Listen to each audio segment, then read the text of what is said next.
ndabyibuka neza rwose nari ndyamye ari nijoro hanyuma mbyutse nsanga nahumye ubwo nari mfite nk'imyaka nk'icumi ubwo rero muri iyo myaka 10 nyine ndakura nyine mu ubwo bumuga ndiga ngize amahirwe nyine ndabyara hanyuma mbyara umwana nawe aza atareba rero urumva kubyakira byarananiye nuko nanjye nari imeze sinashobora kumufasha gusa. Nshuti mwene data, uyu munsi tuzanye ubutumwa budasanzwe, ni ubutumwa bwo guhumuriza abantu ndetse bwo guhumuriza abafite imitima ibabaye bafite ibibazo. Ntawe bitabaho rero ibyo kubana n'ubumuga cyangwa ibyo kumugara, kuko isi turimo nta muntu bitageraho. Impamvu nzanye ubu butumwa ni ubutumwa nakuye mu ihishurirwa, ndetse n'iyo usomye muri Yesaya igice cya 35 umurongo wa 4 kugeza ku wa 6 haravuga amagambo avuga ngo mubwire abafite imitima itinya muti mukomere ntimutinye, dore Imana yanyu izazana guhora, ariko kwitura kw'Imana izazibakize. Icyo gihe impumyi zizahumurwa n'ibipfamatwi bizaziburwa, icyo gihe ikirema kizasimbuka nk'impara, ururimi rw'ikiragi ruzaririmba, kuko amazi azadudubiza mu butayu, imigezi igatemba mu kidaturwa. Imana ishimwe kandi Imana ihabwe icyubahiro. Nje nzanye ubutumwa bukomeye, ubutumwa bwo kubwira abantu bafite imitima itinya kandi bafite ibibazo bikomeye, cyane cyane aba bantu babana n'ubumuga, ubumuga bwo kutumva, kutabona, ndetse n'ubumuga bw'uruhu, ndetse n'ubundi bumuga bw'ingingo. Hanyuma rero nje kubabwira ngo nigeze kujya mwiyerekwa, hanyuma ibi bintu bakubwira ngo mu ijuru abantu bazaririmba ubyumve nk'ukuri.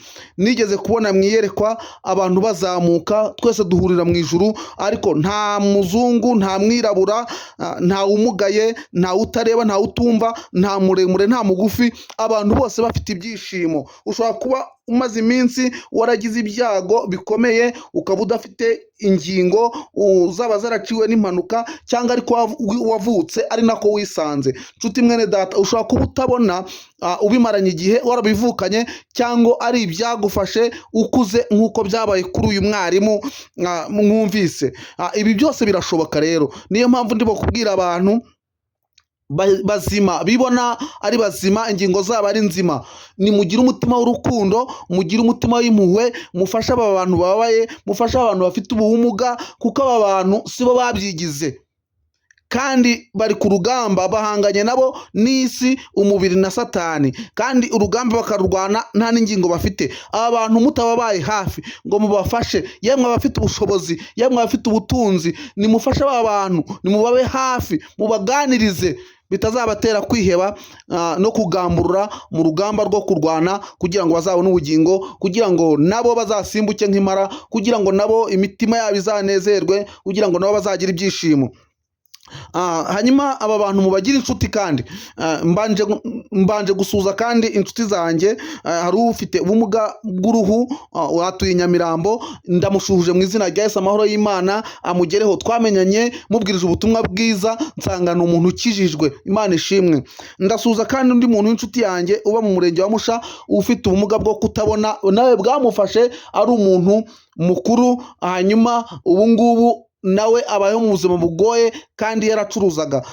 Ndamusuje nawe, Imana imuhe umugisha, kandi rero ubutumwa bumugereho nawe bukugereho. Nje kubwira abantu ko umwami Imana nazaza aje gusubiza, aze gutabara abantu, n'aba bantu bazatabarwa. Ushobora kuba ubabaye, ushobora kuba uhangayitse, uri mu buzima bukugoye, utagira aho kuba, utagira icyo kurya, ariko nje kukubwira ubutumwa bw'ihumure buvuga ngo humura, umwami ari ku ngoma, Yesu yaranesheje, ntago ariko bizahora, ntuzaguma umeze gutyo, wikwiheba, kuko Yesu ari ku ngoma, ni umwami, igihe kizagera. Hari abantu benshi bajyaga bazana ku kidendezi cy'i Betesida, Yesu yahakijije umuntu umwe wari umaze imyaka 38, abandi bantu bari bahetswe, bari bafite ubumuga bw'ingingo ndetse n'abacumbagira barasigara. Ushobora kuba warasigaye ku kidendezi cya Betesida udakize, ariko hari igihe kiza, hari igitondo kizarasa, nawe ukabona ingingo, nawe ukamera nk'abandi, nawe ukaba umuntu muzima.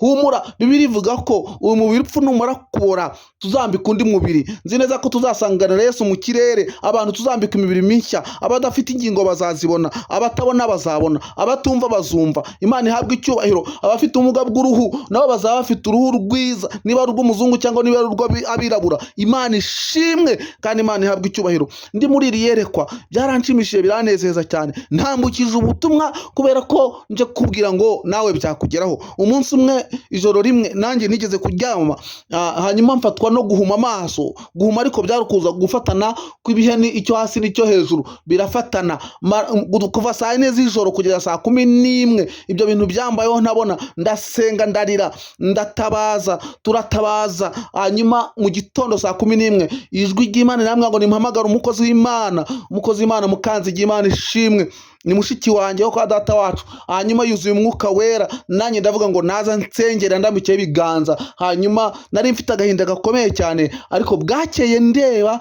ndambura amaso mbona ndarebye. Ndashimira Imana yakoze ibyo ngibyo. Ubu ngubu ndiho kugira ngo nzabwire abantu ubutumwa bwiza, nawe uriho kugira ngo uzabwire abantu ubutumwa bwiza. Ariko Imana yagusigarije, hari cyatumye guha ingingo, hari cyatumye kwimana, hari cyatumye kurinda kaga. Abandi byabayeho suko ari ibyaha bakoze, ahubwo ni ishuri banyuzemo. Nshuti mwene data, ndakuburira ngo aba bantu bari muri iri shuri tubabe hafi, tubasengere, tubafashe, tubarwanire ishyaka.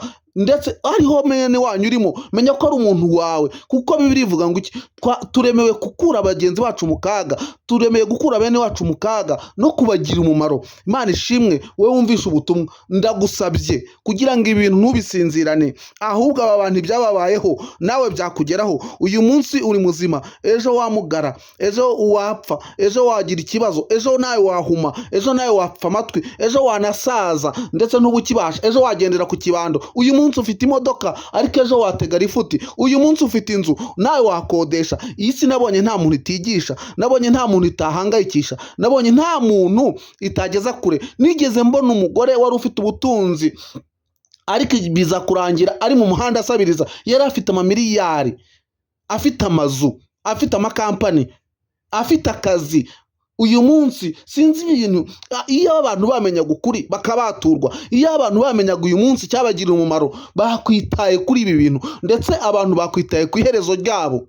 Imana ishimwe. Umuntu rero ari hano mu isi nk'uko maze iminsi mbivuga, ariho kubw'umugambi w'Imana, kubw'umuhamagaro. Wavutse kubw'umuhamagaro, hari ibyo uzamara, hari n'ibyo uzageza ku bandi. Uyu munsi ubutumwa bwari ubw'abantu bafite ubumuga, ngo aba bantu nibahumure. Bibiliya niko itubwira. Bibiliya itubwira ngo nimubabwire abafite imitima itinya ngo nimukomere. Imana iravuga ngo nimukomere, ngo ntimutinye. Iri jambo ntimutinye ryanditse inshuro 366 muri Bibiliya. Bivuga ngo iki rero? Bivuga ngo buri munsi Imana ifite ijambo ikugeneye, ivuga ngo witinya.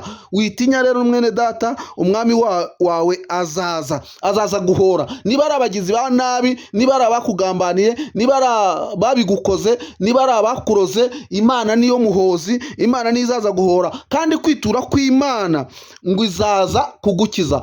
Hanyuma uyu munsi ushobora kuba utarakiriye ku kidendezi Betesida, ubashaka kuba barakurambuye ibiganza bagusengera ntukire, ukagumana ubumuga, ukagumana kutumva, ukagumana uburwayi bwawe. Ariko uyu munsi nje kubwira ngo nyuma y'aho ngaho, nyuma y'ibyo ngibyo, hari iherezo ryo gushyira ibintu byose, ryo guhindura ibintu byose bishya. Iri herezo niryo ugomba gutegereza, iri herezo niryo ugomba gukorana ibyiringiro.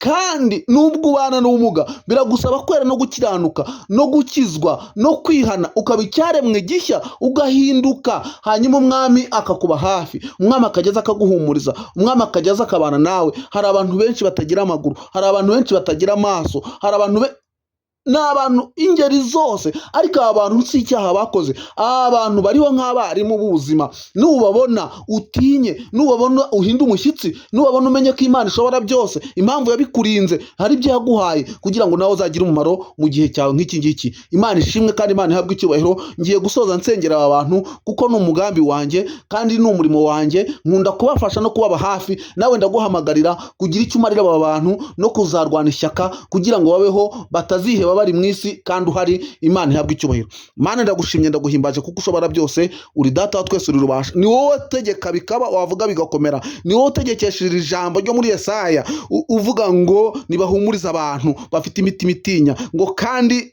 ngo impumyi zizahumuka, ibirema bizagenda, ibipfamatwi bizumva, kubera ko hari itegeko ryawe ushyizeho utegekeye ab'Isiyoni.